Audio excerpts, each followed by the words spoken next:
నా అనుభవము నేను ఇండియాలో లా చదువుకున్నాను. ఇక్కడ యెస్. గూడా ప్రాక్టీస్ చేస్తాను. లండన్‌లో లా చదువుకున్నాను. అక్కడ ప్రాక్టీస్ చేస్తాను.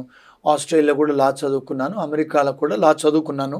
మళ్ళా పీహెచ్‌డీ ఉంది ఆర్టిఫిషియల్ ఇంటెలిజెన్స్‌లో. హ్మ్. నేను కొన్ని కన్సల్టింగ్ కంపెనీస్ కూడా అడ్వైస్ చేస్తా ఉంటాను.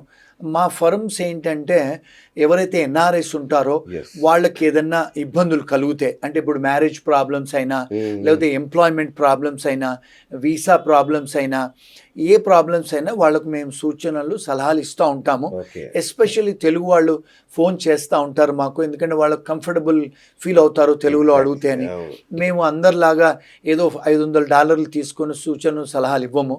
చాలా సార్లు కూడా ఫ్రీగా ఇస్తాము. ఇచ్చి వాళ్ళకి ఏదైనా కూడా ప్రాబ్లమ్స్ హెల్ప్ చేస్తాం. రెండోది ఏంటంటే ఇక్కడ అర్థం చేసుకోవాల్సింది మీ ప్రేక్షకులు, ఇప్పుడు మీరు ఒక ఇండియన్ అడ్వకేట్ దగ్గరికెళ్లారనుకోండి ఒక అవును. విడాకుల గురించి, వాళ్ళు ఇండియాకు సంబంధించిన లా ప్రకారమే అడ్వైస్ చేస్తారు. అవును. ఇప్పుడు ఎవరన్నా మీరు యూఎస్ లాయర్ దగ్గరికెళ్లారనుకోండి, మీరు ఒకవేళ హస్బెండ్ అండ్ వైఫ్ అమెరికాలో ఉంటున్నారు, టెక్సాస్‌లో. భార్యాభర్తలకు వాళ్ళకు విడాకుల ప్రాబ్లమ్ అవుతది. పిల్లలుంటారు, అక్కడ ప్రాపర్టీస్ ఉంటాయి, ఇక్కడ ప్రాపర్టీస్ ఉంటాయి. ఎవరైనా మీరు టెక్సాస్‌లో అమెరికన్ అటార్నీ దగ్గర పోతే, ఆయన అమెరికన్ లా ప్రకారమే చెప్పగలుగుతాడు. మరి ఒకవేళ వీళ్ళకు ఇండియాలో పెళ్లి చేసుకొని హిందూ ధర్మం ప్రకారం అక్కడికొచ్చి విడాకులు తీసుకోవాలనుకుంటే, మరి అక్కడొక బిడ్డ పుడుతుంది, ఇక్కడొక ఇండియాలో బిడ్డ పుడుతుంది.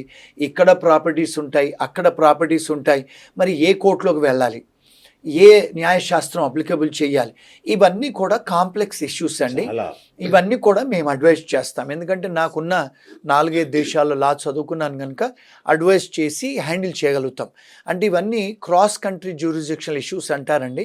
అలాగే ఇంగ్లాండ్‌లో కూడా మా ప్రాక్టీస్ ఉంది.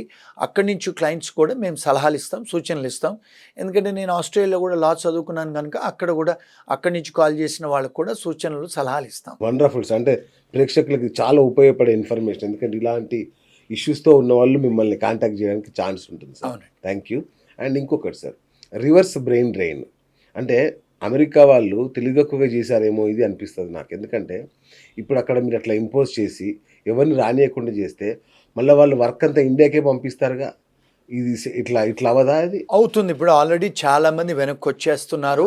ఇప్పుడు ముందు ముందు ఎవరైనా అక్కడ డిగ్రీలు, మాస్టర్స్ చేసిన వాళ్ళు గూడా మనకక్కడ ఫ్యూచర్ లేదని చెప్పి గ్రీన్ కార్డ్స్ ఇప్పటికే 20, 25 ఏళ్ళు పెండింగ్ ఉంది.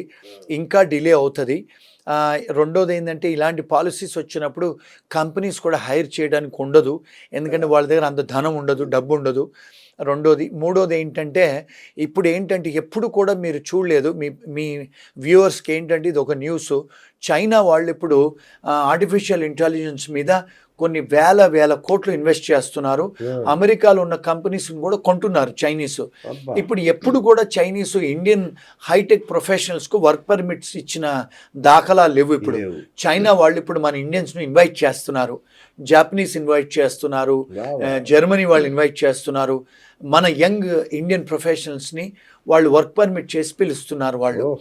అంటే చాలామంది ఇప్పుడు ఔట్ సైడ్ అమెరికా ఆలోచిస్తున్నారు ఇప్పుడు. So that is going to be a reverse brain drain. డెఫినిట్‌గా జనాలు బయటి కంట్రీస్‌కి ఆలోచిస్తున్నారు ఇప్పుడు. అంతే కదా సార్. అట్లాగే సార్ ఇప్పుడు ఓపీటీ మీద ఉన్న విద్యార్థులు గానీ, స్టూడెంట్స్ కానీ, ఈ కుటుంబ సభ్యులు హెచ్4 మీద ఉన్న కుటుంబ సభ్యులు గానీ, వీళ్ళ పరిస్థితి ఏంటి సార్? వాళ్ళకి ఇబ్బంది కాదా? ఎందుకంటే ఆటోమేటిక్‌గా ఉద్యోగాలు తగ్గిపోతున్నాయి. ఆటోమేటిక్‌గా అవకాశాలు తగ్గిపోతున్నాయి. వీళ్ళ పరిస్థితి ఏంటి? చాలా ఘోరమైన పరిస్థితి అండి. ఇప్పుడు కదా! ఏంటంటే ఇంతకుముందు ఉద్యోగాలు పోయిన తర్వాత 60 డేస్‌లో ఇంకొక ఎంప్లాయర్‌ని ఎతుక్కోవాలి. ఇప్పుడు ఏం చేస్తున్నారు ఇమిగ్రేషన్ వాళ్ళు 60 రోజులు ఎవరికైతే ఉద్యోగం లేదని వాళ్ళకి తెలిస్తే వాళ్ళకు నోటీసులు పంపిస్తున్నారు. నోటీస్ టు అపియర్ అని. బా! అంటే వాళ్ళను రిమూవల్, డిపోటేషన్ చేయడానికి వాళ్ళు నోటీసులు వస్తున్నాయి. అంటే ఇప్పుడు భయంకరమైన టైం ఇది. అంటే ఒకవేళ భర్తలకు నోటీసులు వస్తే భార్య పిల్లల్ని కూడా డిపోటేషన్ చేస్తారు. బా! సో ఈ మధ్య కాలంలో మా ఆఫీస్‌కు చాలా కాల్స్ వస్తున్నాయి అలాంటివి. సో అందుకని జాగ్రత్తగా ఉండాలి. ఎవరికైతే ఉద్యోగం పోద్దో, ఎవరైతే ఎంప్లాయర్లు రివోక్ చేస్తారో వీసాలు, జాగ్రత్తగా ఉండి అక్కడ ఉండి అరెస్ట్ అయ్యి డిపోటేషన్‌కు మీరు గురి కావద్దండి. మీరు అలాంటి ఏమైనా 60 డేస్‌లో మీకు ఒకవేళ ఎంప్లాయర్ దొరకకపోతే మీ భార్య పిల్లల్ని తీసుకొని వెనక్కి రావటమే బెటరు. అంతే. అది నా సజెషన్ అండి. ఇది లీగల్ అడ్వైస్ కాదు. కరెక్ట్. అంటే ఏదైనా ఉంటే అక్కడ లోకల్ లాయర్స్‌ని తెలుసుకొని సంప్రదించండి. But you have to be careful now. ఇంత జరుగుతుంటే ఈ తానాలు, నాటాలు, ఆటాలు ఏం చేస్తున్నాయి సార్? వీళ్ళేం చేయలేరా? అంటే వీళ్ళు అమెరికా రాజకీయాల్లో అట్లలో చాలా కీలకమైన పాత్ర పోషిస్తారు గదా! వీళ్ళకి ఏం వర్డ్ లేదా చెప్పడానికి? అంటే ఇప్పుడు మీకు ఒక విషయం తెలియాలి. అంటే సార్. నేను చెప్పిన విషయం ఆటా తాటా వాళ్ళు నచ్చకపోవచ్చు. వాళ్ళు ఎవరు కూడా అమెరికన్ పాలిటిక్స్‌లో వీళ్ళు లాబీయిస్టులు కాదండి. హ్మ్. లాబియింగ్ అంటే ఏంటంటే వాషింగ్టన్ డీసీలో కూర్చొని పెద్ద పెద్ద కంపెనీస్ లాబియింగ్ చేస్తారు గవర్నమెంట్ ఆఫ్ అమెరికాకు. మన ఆటా తాటా వాళ్ళు, ఆనవాళ్ళు వీళ్ళెవరు కూడా పొలిటికల్ లాబీయిస్ట్ కాదు వీళ్ళు.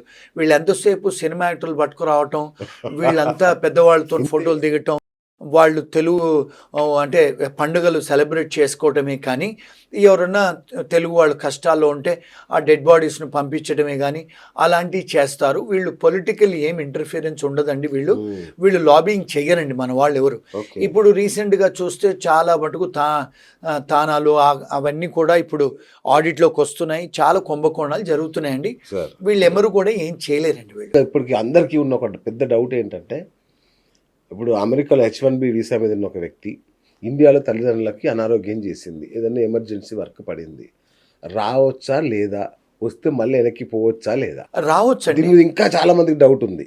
రావచ్చు, పోవచ్చండి. కానీ వాళ్ళకు ఒక క్లయింట్ ఉంటేనో, లేకపోతే నిజంగానే ఉద్యోగం ఉంటేనే, వాళ్ళకి నిజంగానే పేరోల్ నడుస్తుంటేనో, వాళ్ళకి అవన్నీ లెజిటిమేట్‌గా ఉంటే వెళ్ళొచ్చండి, రావచ్చండి. ఓకే. డెఫినెట్‌గా ఎయిర్‌పోర్ట్‌లో సెకండరీ ఇన్స్‌పెక్షనో, ఫస్ట్ ఇన్స్‌పెక్షన్‌లో అడుగుతారు.